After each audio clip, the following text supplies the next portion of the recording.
Mbalamusizza nnyo bannakawempe no mbategeeza nti ekindeese olwaleero kubeebaza nakumbeererawo mu mbeera etali nnyangu, n'olwekyo buli lwe mpulira nga munkoonyeeko mpulira essanyu. Ekisembayo bannakawempe nyongera okubategeeza nti ensonga ya Kawempe North nti mukyanninamu obwesige, ekintu ekyo sisinza kukisuula muguluka kubanga mukyantunuzaako eriiso. Kakati olwempulira ekyo nti Sseggirinya Kawempe North, Sseggirinya Kawempe North, kimpa amaanyi ennyo. N'olwekyo bannakawempe nga bwe mundaze nti mukyanjagala, nange mbabuulira nkyabaagala, ate ngenda kudda ku luno na mutima. N'olwekyo mwebale nnyo, mwebalire ddala. Tuddemu tusinkana 2026 mu kalulu ke tunaddamu inshallah. Bigambo okuva ew'omubaka Honorable Sseggirinya Muhammad okuva wali mu bendobendo lya Kawempe North. Akatambi kogenda maaso n'okuba nti olaba eddakiika eno ke katambi kennyini kengenze maaso n'okuba nga ntandika nako. Akatambi akagenze maaso n'okuba nga karekodingibwa era nga barekodinga omukulu Honorable Sseggirinya Muhammad okuva mu Kawempe North.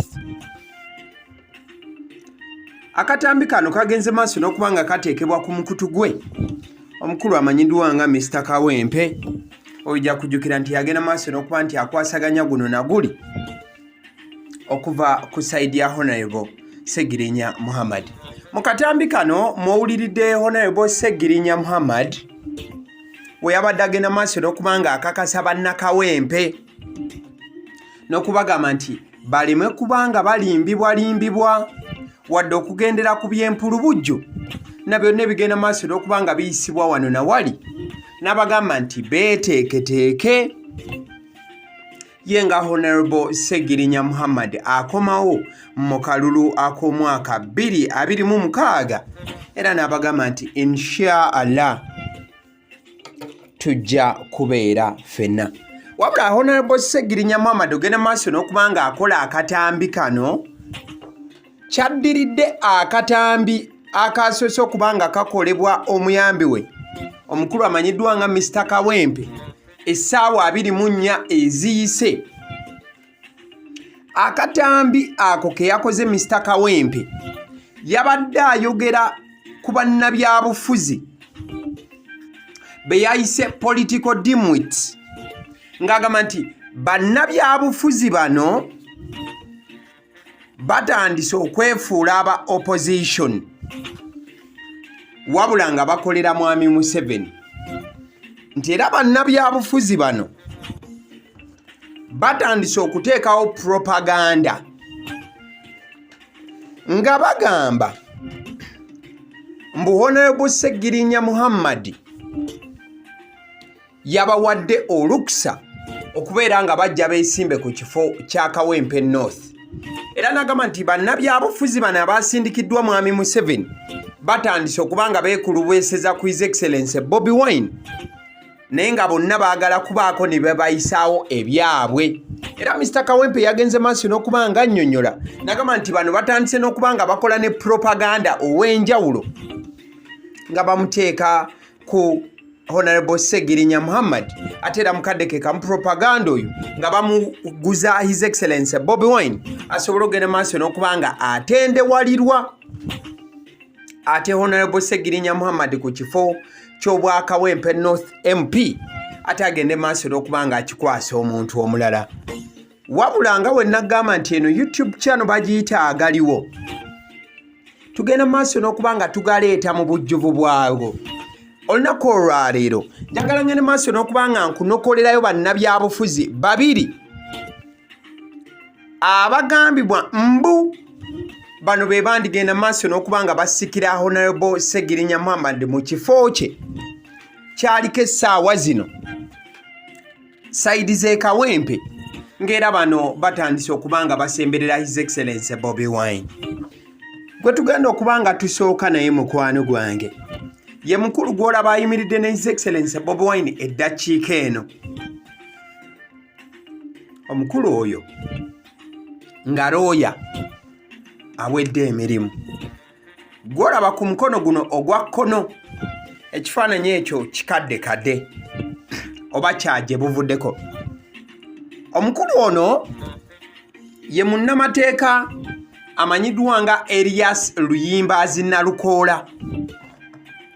Omwezi ogwo gwa October waabaddewo amawulire agava mu nsonda ezeesigika ti ono yagenda maaso n'okubanga akutula deal ne President w'ekibiina ki National Unity Platform omukulu His Excellency Bobi Wine,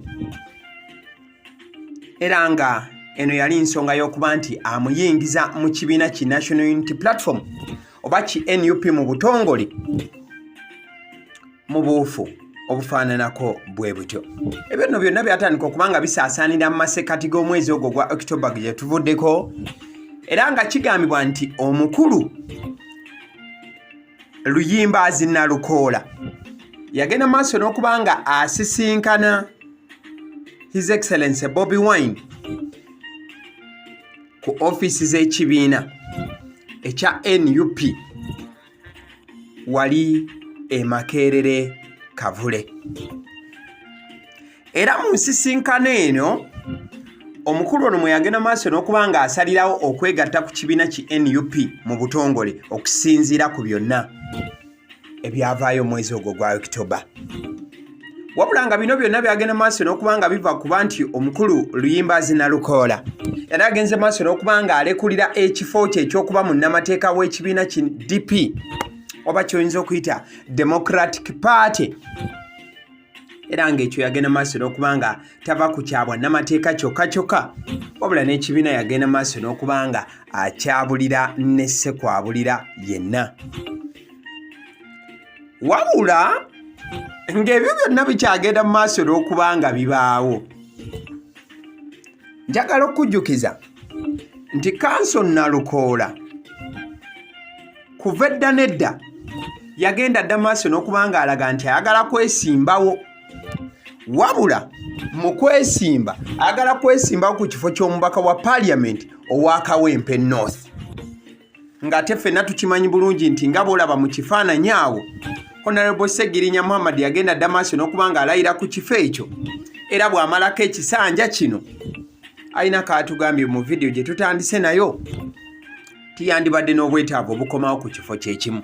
Wabula ate munnamateeka Luyimbazi Nalukoola naye ayagala kubeera nga akiikirira ekifo kyekimu oba ekitundu kyekimu ekya Kawempe North, wabula ng'ate bw'abazze mu kibiina ki National Unity Platform kitegeeza walina okubaawo enkalu wakati we ne Muhammad Segirinya kwani alina okukwata kaadi ey'ekibiina ki National Unity Platform ajje yeesimbewo side z'e Kawempe North. Wabula ng'ate mu kwagala okubanga Luyimbazi Nalukoola munnamateeka looya oba kanso agala okujja okuba nti no yeesimbawo, Honorable Segirinya agenze maaso n'okubanga alabula mu katambi k'entandise nako n'alaga nti temukkiriza kuwuliriza byabo bonna aboogera kino na kiri, agenda kukomawo yeesimbewo. Olw'ensonga ti Honorable Segirinya ne wetwogerera essaawa zino agenze maaso n'okubanga afuna embavu, era ayagala ekisanja kirala asobole okuba nti akolera bannakawempe bye yali yagenda maaso n'okuba nti abasuubiza kuba ojja kujjukira bulungi nnyo nnyini ddala nti omukulu ono embeera y'obulamu bwe tebadde nnungi n'akamu.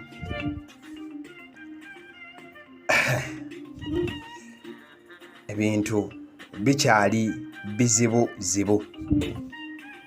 Kubanga we twogerera okujja kw'omukulu gw'olaba ku screen munnamateeka Nalukoola kukyagenze maaso n'okubanga kwongera okubalusaawo obunkenke obw'amaanyi mu kibiina ki NUP wamu n'abawagizi ba Honorable Ssegiriinya, olw'ensonga nti n'omukulu Nalukoola yennyini nga omulaba alina omukululo ogw'amaanyi gwagenze maaso n'okuba nti ateekawo naddala mu by'amateeka naye ng'ayita mu layini ey'obufuzi okujjukizaako enkolagana ya Bobi Wine ne munnamateeka ono Nalukoola, kyekyokuba nti enfunda ezirabwako omukulu oyo azze awoza emisango egy'eddembe ly'obuntu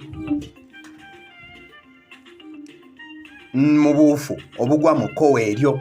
Era gye buvuddeko ojja kujjukira Nalukoola bwe yali tannaba nakwegatta ku NUP nga bwe bagamba essaawa zino yaweebwako obuvunaanyizibwa bw'okwolereza ekibiina ng'ali ne munne oba munnamateeka wa NUP amanyiddwa nga George Musisi mu musango ogwo mugujjukira bulungi ogwa Kibalama bwe yawaabira NUP ng'akaayanira obwennennyini bw'ekibiina.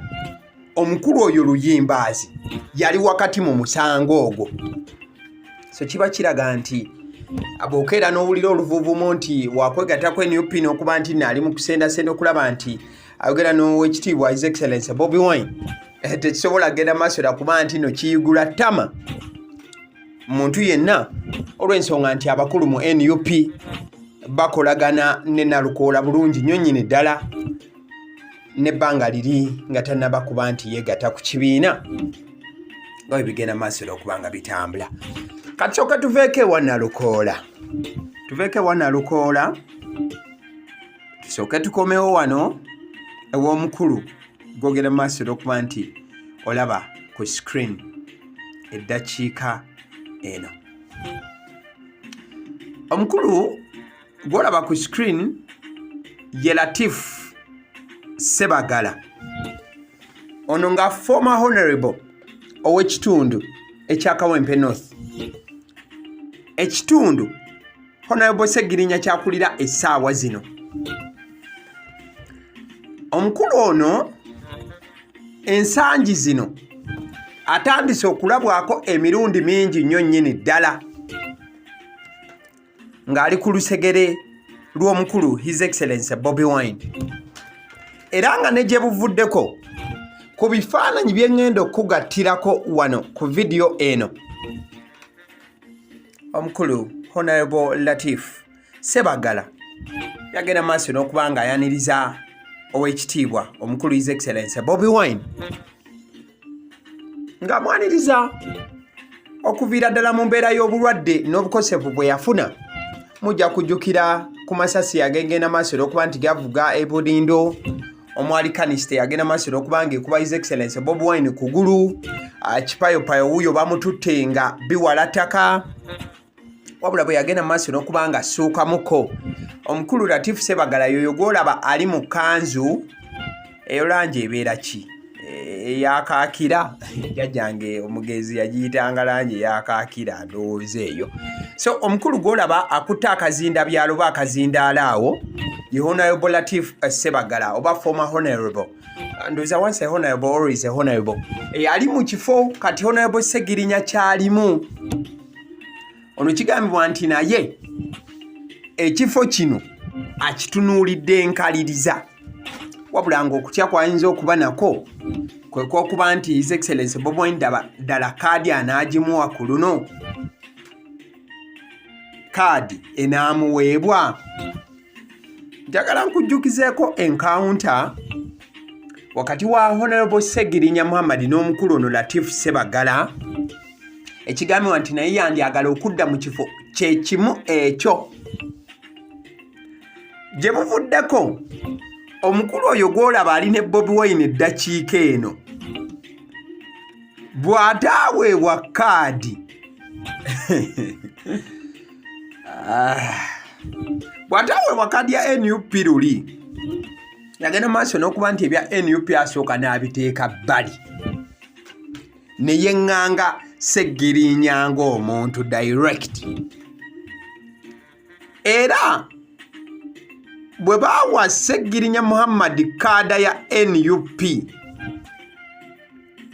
omukulu oyo Latif Ssengendo Ssebaggala bw'oba ojjukira bulungi nnyo nnyini ddala omwaka gwali gwa 2020 nga twolekera akalulu, yagenda maaso n'okuba ng'agamba mwana mulenzi Sseggirinya Muhammad oba omukulu Honorable Muhammad Sseggirinya nti abiveeko ebyokwesimbawo,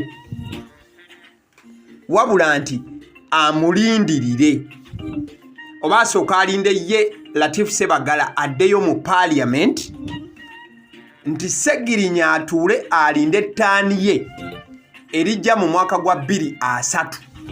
Twali mu 2020.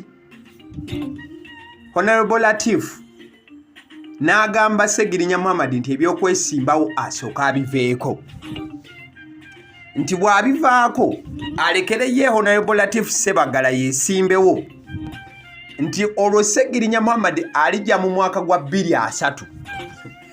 That literally means Honorable Latif Ssengendo Ssebaggala was telling Honorable Muhammad Sseggirinya to wait for more 10 years in order to come as a Honorable MP for Kawempe North constituency. So ebiseera ebyo omukulu Ssebaggala yasalawo agende ku kaadi ya independent, wabula nga ate yali bwa kibiina kya NUP at the time. Ojja kujjukira nti yakyukakyuka awo, yali agenda ku bwa Kampala Road Mayor omukulu oyo Latif Ssebaggala, wabula ate obaani yamukubiramuko pulaani namugamba nti nedda, no, awo tewakola, ddayo weesimbe wali ku Sseggirinya. Muganda wange ebyaddako tebyali birungi. Omusajja gwe bayita Honorable Sseggirinya Muhammad bwe yatuuka mu kalulu kali, oba oyinza muyita ttiimu kiwe biba bya mupiira, oba oyinza muyita Real Madrid mu Champions League, nti ne weba teri ku foomu ekuba buli kigisemberedde, Honorable Sseggirinya yakuba omusajja n'amutuuza ku ttaka. Bwe nkusitatingirako quote emu ku bigambo byayogerebwa Honorable Latif Ssebaggala, yagamba nti we need seniors, we need people with serious issues in Parliament. I have to put so much effort into Islamic banking. For instance, seniority is required to finish such a matter, and that is why I need Sseggirinya to be patient. He will be patient. Ebiseera ebyo nga Honorable Latif Ssebaggala we yali akuuta akadingidi, yagamba nti ensonga zino ez'ebyobufuzi zeetaagamu obwa siniya, era ye yali agamba nti yeetaaga ebintu ebiri serious mu Parliament, n'abantu abali serious mu Parliament, abasobola okuteesa ensonga eziri serious mu Parliament. Olwo yali yeeyogerako nga ye, kuba yali ayogera ne ku mbeera y'okujja ateeleza embeera ya banking eyo ey'Obuyisiraamu n'ebintu ebiringa ebyo, era we yagambira nti ebintu ebikulu ng'ebyo byetaaga abantu abakulu mu ndowooza, era abantu abategeera ekyokukola balina obwa siniya mu by'obufuzi. Awo yagambira Honorable Sseggirinya abeere patient oba kakane, wabula gwe baagamba okukakana ekyo kyamwongera bwongezi maanyi bwe yajja mu kalulu. Agenda maaso n'okuba nti amuutula ne sekuutula yenna. Era ojja kujjukira bulungi oluvannyuma lwa Sseggirinya Muhammad ogenda maaso n'okuba nti akuba ono akalulu, yagenda maaso n'okuba nga akonsidinga diviti, nakkiriza nti omusajja Sseggirinya yali musajja si wa bulijjo.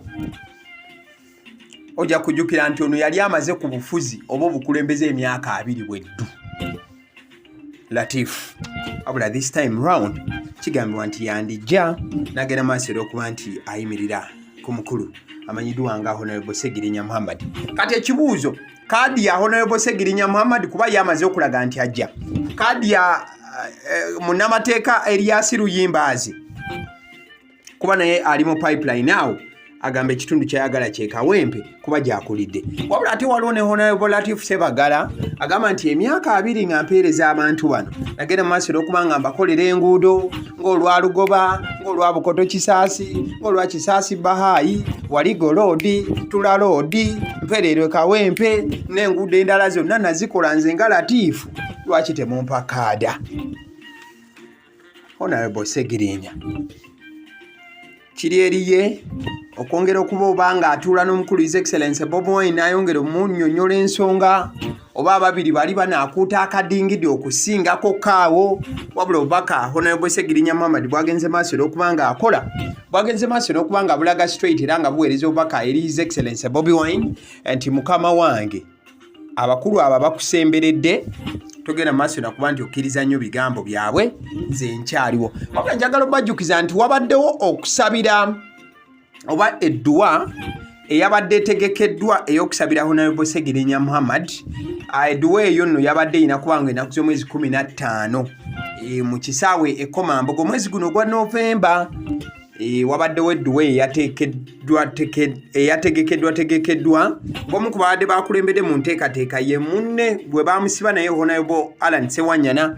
Okusaba okwo kubadde kulina beera Komamboga naye olw'embeera eriwo essaawa zino okusaba okwo njagala obategeeza nti okuviira ddala ewamwana mulezi Mr. Kawempe agenze maaso n'okuba nti antegeezaako nti okusaba okwo bakongezaayo paka January. So Honorable Segirinya tagenda kubanga akola dduwa yeebaza Mukama ku lw'obulamu bwe omwezi guno ogwa Novemba ennaku z'omwezi nga 15. Wabula tuli bagenda maaso okubanga tutuula tulinde paka omwezi ogwo ogwa January. Twebaze Mukama ku lw'obulamu bwa Honorable Segirinya Muhammad. Abasiddi omusunsu ziri erinnya eryange nze mbadde ntudde emabegaawo omuzindaalo okubeera nti nkukuŋŋaanyiza byonna. Kati gwe mu comment section osobola okuwandiika n'ogenda maaso n'okuba nga ombuulira kaadi bagiwaani. Honorable Segirinya Muhammad bamuwe kaadi oba kaadi bagende maaso n'okuba nti bagiwa Luyimbaazi munnamateeka oba bagiwe Latif Ssebagala yali akikuttemu.